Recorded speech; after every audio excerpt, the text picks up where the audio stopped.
Michael Wilbon from Pardon the Interruption joining me here on the Rich Eisen Show, joining all of us. How you doing, Michael? I'm pretty good, Rich. How are you doing? How was that moment, huh? Jordan talking about Kobe in the past tense? Yeah. Oh, my gosh. Yeah. Some of that, a lot of that happened when Michael was here in Washington in his, 3 years, one as an executive, two as a player and executive. And, I'm not going to sit here and tell you I didn't know about it. I did know about it in terms of just Kobe's, the phone calls. It was more phone calling than text back then. We're talking about the turn of the century. And it was funny back then to know a little bit about it. I know about their absolute, the nature of every conversation. But, yeah, I knew that Kobe held Michael in that kind of regard. And I've shared this story. I'll share it to you. It has a different context now. Sure. Just as someone who covered, so much of Michael's career, Kobe knew that about me and my career. And I was one of those people who was never going to say that Kobe was better than Michael Jordan or as good as. I just was never going to say that because I didn't believe it. Even though I think Kobe's I think Kobe is the second best person to play that position in the history of the game. Mm-hmm. And Kobe knew I felt that way, and it was a source of just such good-natured ribbing.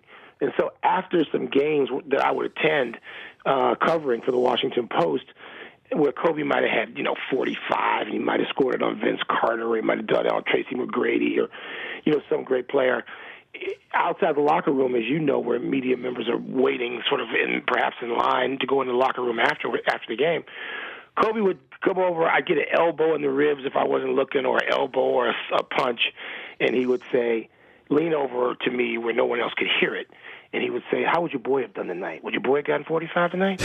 Could your boy have done that to Tracy McGrady tonight or Allen Iverson? It was so good-natured, and he'd have a smile on his face and start laughing. And I even said to him at one point, will you let me tell people about this? Can I write about this? He's like, no. People are going to take this the wrong way. You know that.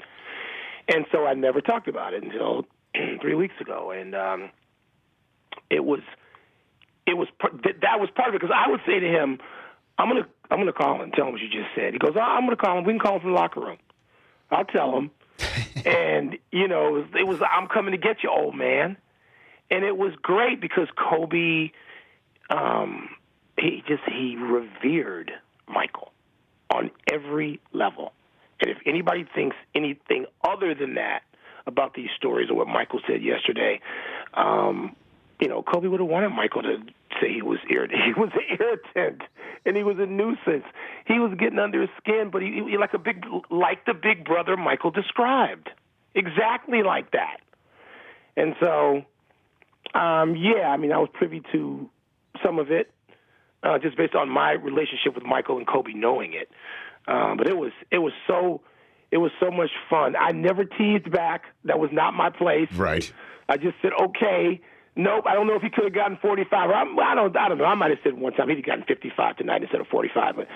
But I mean, it was just I got a little glimpse. That's all it was. A little glimpse into the relationship that they had, and it was unlike. I think I can say this, and If I'm wrong, Michael will hear about it. He'll tell me. I think it was unlike any relationship he ever had with another player. Oh, I think I'm safe in saying that. Well, I mean, how long did it take to get there? Because I imagine, when an 18-year-old comes in the league and Jerry West is singing his praises and put him out here in the Tiffany organization of the Lakers and seeing whatever was going on with the Lakers and then Shaq showing up.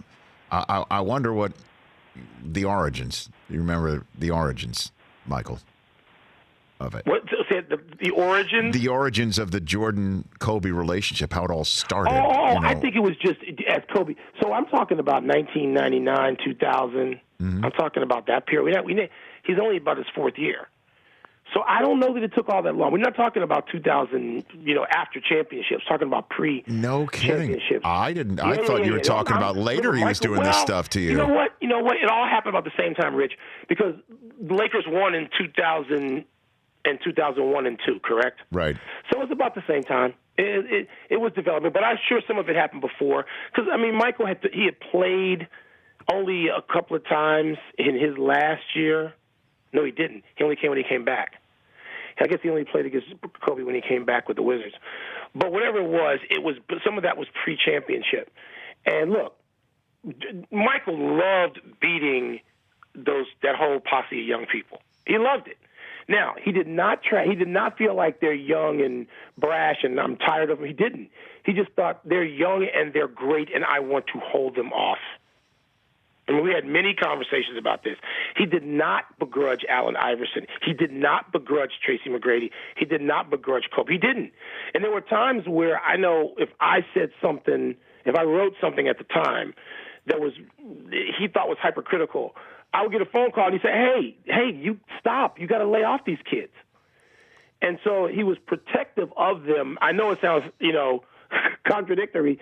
He was protective of them, Rich, on one hand, in terms of just give them time to incubate while wanting to just take them apart on the court. That's who people should know. That's who Michael is by now. They should know that from watching him. But Kobe, but the relationship, I'm going to say, and this is my assessment, I've never asked him this, I'm going to say the relationship with Kobe was very different than the relationship even with any of the other young guns.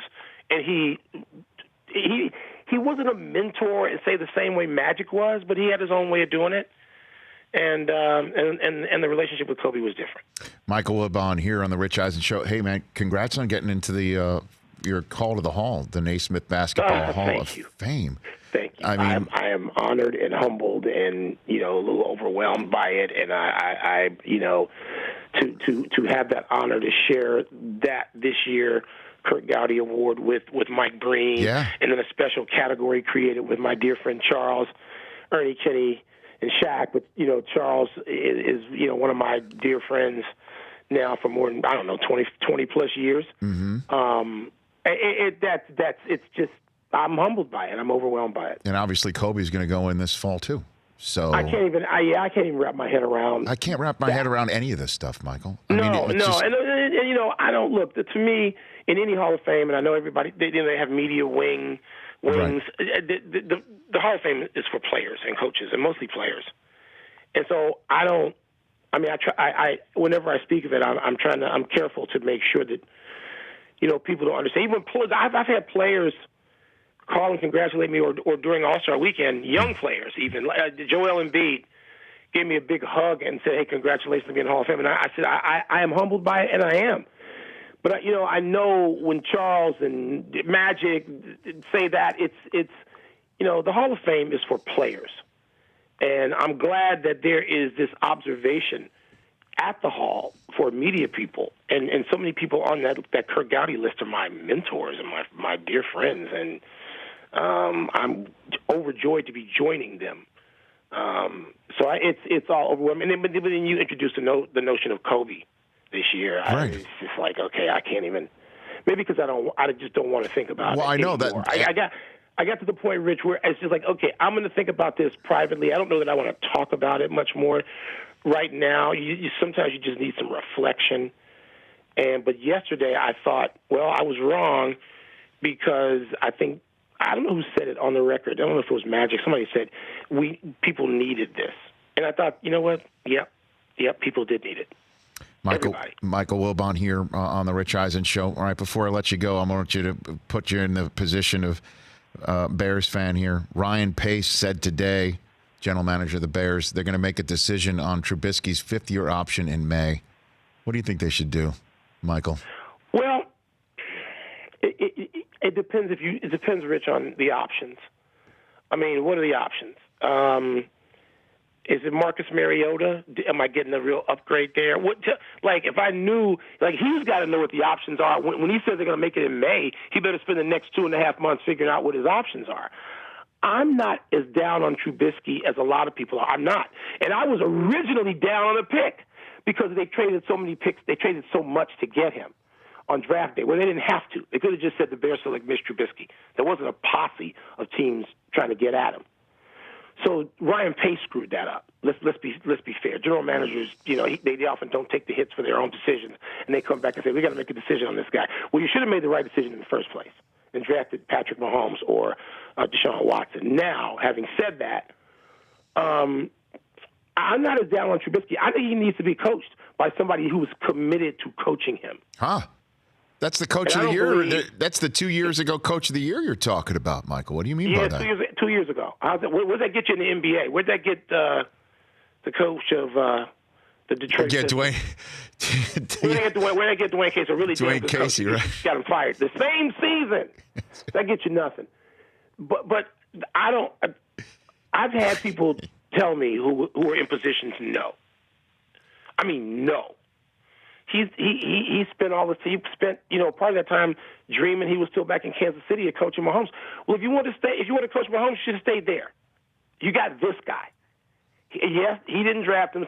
They drafted him before Nagy got there. Coach him.